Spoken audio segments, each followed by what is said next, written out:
Hi, Roy here. Thought I'd pop in and talk about my plans for Austen July.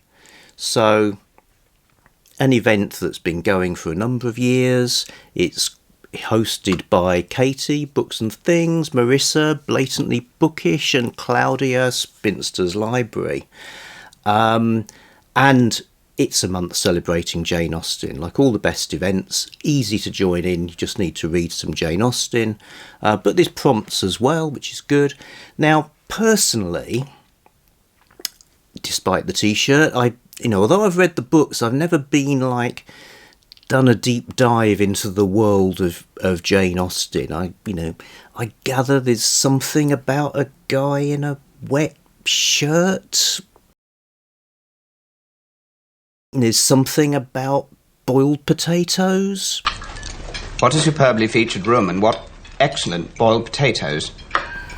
These are the sorts of things I hope to find out about during the course of July, but also I'll have a shot at the prompts as well. So, before I do that though, not 50 Shades of Grey, but 6 Shades of Orange. So, before Penguin Classics had black spines and the black spine became the signifier of classicdom, they had orange spines. So this stack of novels are Dr. Jennie's Jane Austens, which, as you can see, show differential fading over the years. Okay. Anyway, the prompts. Number 1, read one of Jane Austen's main 6 novels. Okay, well that'll be a pleasure. I thought probably going for Emma. So here's my box of possibilities. I've started using these. They're actually wine boxes, not the kind with the tap on. They're like sort of little crates that used to have 6 wine bottles in them. So they're nice and clean and sturdy, and they're quite a nice size because even my puny pensioner muscles can hold a box full of books. So it's kind of good for sort of throwing things in to think, well, this will be where I store the stuff that might happen for that future event, theme, project, or whatever. I'm not planning to read everything here in July. I'd need an extra extended July to do that. Anyway, yes, Emma. Here's my cheapo OK to scribble on copy. And here's a old vintage paperback, which when I saw the cover picture, I thought, well, that looks weird. It looks kind of gothic and not very Austen-like. But now I see it close up, I do think that's actually a pretty good cover. Having said that, we might be listening to that as an audiobook, but still trying to stick to the read-along schedule. There's a read-along in the month, and Emma is the book. There's one narrated by Jennie Agutter, but I think we're going for Juliet Stevenson. We've heard audios read by her before, really good. So, yes, prompt 1 is one of the main novels, lovely. 2, read something by Jane Austen. That is not one of her main 6 novels. Well, I thought I might read this. The History of England by a Partial, Prejudiced and Ignorant Historian. I believe this is part of her juvenilia. And it's a nice little book. Could be fun. I'm envisaging something along the lines of 1066 and all that, but, we will have to see. So, History of England. Number 3, read a non-fiction work about Jane Austen or her time. Okay, well, here's where I get into the choices. So, I've got Lucy Worsley with her Jane Austen at Home biography. So this looks like a really interesting way of doing a biography because it's about, takes rooms which were inhabited or visited by Austen and uses that, I guess, as the way that the biography is organised. I've read Lucy Worsley's Agatha Christie book, which I thought was great, and this sounds great as well. So if folks out there in YouTubed them know about any of these books, obviously I'm be really glad to hear recommendations. So I've also got The Regency Revolution by Robert Morrison. So here we have a book that seems to have reviewed well, subtitled Jane Austen, Napoleon, Lord Byron and the Making of the Modern World.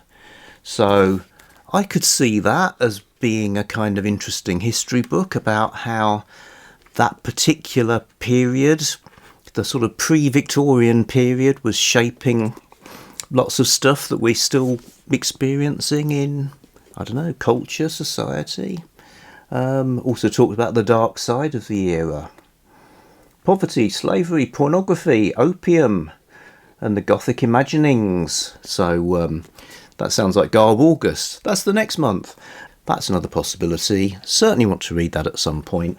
Looks really good. Prompt number 4. So there's 2 choices here. Maybe I'll try and do both, but it's read a retelling of a Jane Austen book or a work of historical fiction set in Jane Austen's time. Well, for the latter, I think this is a definite, The Grand Sophy by Georgette Heyer. I love these Pan editions of her books. I've got quite a lot of them, but I've only read one, The Quiet Gentleman.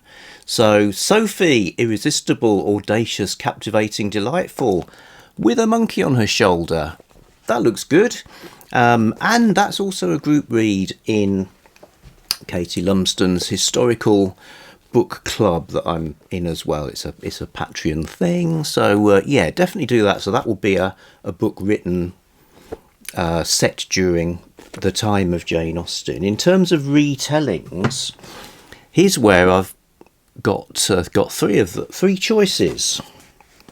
So again, if you know these or know the writers or the books, do give me a shout. Ayesha at Last, Uzma Jalaluddin. So it's a clever homage to Jane Austen's Pride and Prejudice. That you'll love, even if you never got round to reading the original, says Cosmopolitan. Ayesha Shamsi has a lot going on. Her dreams of being a poet have been overtaken by a demanding teaching job. Her boisterous Muslim family and numerous interfering aunties are professional naggers. And her flighty young cousin, about to reject her 100th marriage proposal, is a constant reminder that Ayesha is still single. Okay, so it's a sparkling love story, it's charming and heartwarming. Sounds like fun. Could be a good audiobook, that as well. Okay. What about Val McDermid does Northanger Abbey? So, famous crime writer, modern day retelling set in Dorset. Funny and brilliantly written. So, I could find it hard not to read that, I'd have to say. But what about Longbourn by Joe Baker? So here we have a story based around the servants in the book. So we're not in the modern day. So in a way, it's not a retelling exactly. It's more of a sort of tangential approach, a sort of a parallel story, I suppose. If Elizabeth Bennet had the washing of her own petticoats, Sarah thought, she would be more careful not to trump through muddy fields. Yes, it's the hidden labour. So this looks actually really good, and I think it's the sort of thing I'd probably pick up even if there was no Jane Austen July, even if the year only had 11 months in it. He went directly from June on the Range to Garb August in the twinkling of an eye. This looks fantastic. It's a really interesting idea. So, servants in Austen World. Read a book by a contemporary of Jane Austen. Well, that's an interesting one. And I did think about Sir Walter Scott, but he takes a bit of reading. I think I'd like to. I think need a run into him. You know, I think maybe he needs his own month. I thought about the possibility of the Prelude by William Wordsworth. So, poem. Don't think it'll take a terrific amount of time. This book looks like a chunk, but that's because it's got like 4 versions of it. So, I would pick one and read one. 1805 and 1850, blimey. So that would be good. As it happens, when I was in sixth form English literature, we did Emma, and we did the Prelude. So I'd be reliving our days in the sixth form hut. Rusty Reynolds teaching us, easy to distract by talking about cricket. Anyway, yes, that's a possibility. Wordsworth, Prelude. Also, again, looks great, but suspiciously chunky, is Susan Ferrier's Marriage, introduced by Val McDermid. She gets everywhere. So, 2 generations of women, first published in 1818. But she must have written it before then, so I think it just about squeaks in. So, yeah, life in the Scottish Highlands, bleak and austere. So, looks like a good one.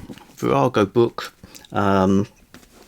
So, that could be it. I'm kind of leaning towards the Prelude. Of course, any Susan Ferrier fans, feel free to persuade me differently. What of them have we got? Watch a direct screen adaptation of a Jane Austen book.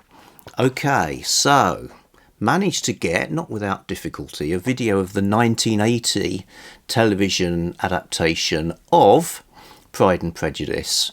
So, no boiled potatoes in this one. Here you get the aquatic life hat. So we'll get to that. It's not just Mr. Darcy goes in water in additions to Jane Austen. Really remember this as being a great adaptation, and I gather lots of people have equal fondness for it. So yeah, looking forward to that. And finally, prompt 7: watch a modern screen adaptation or retelling of a Jane Austen book. Well, there's plenty of them. I don't think I've ever seen Clueless, so there's that. But there could be others. I'm going to take advice. Advice from my friend Emma Butler. So I'm also going to do an interview with a friend of mine who is doing a PhD on a Jane Austen related topic. So interesting, hopefully, to find out what an Austenite who's studying Jane Austen related things to an advanced level, what they get up to, and what would she do for these prompts? We'll find out. Those are my Jane Austen July plans. Yes. So, good. I never know how to finish these things. Okay, back soon with something else. Miss Bennett.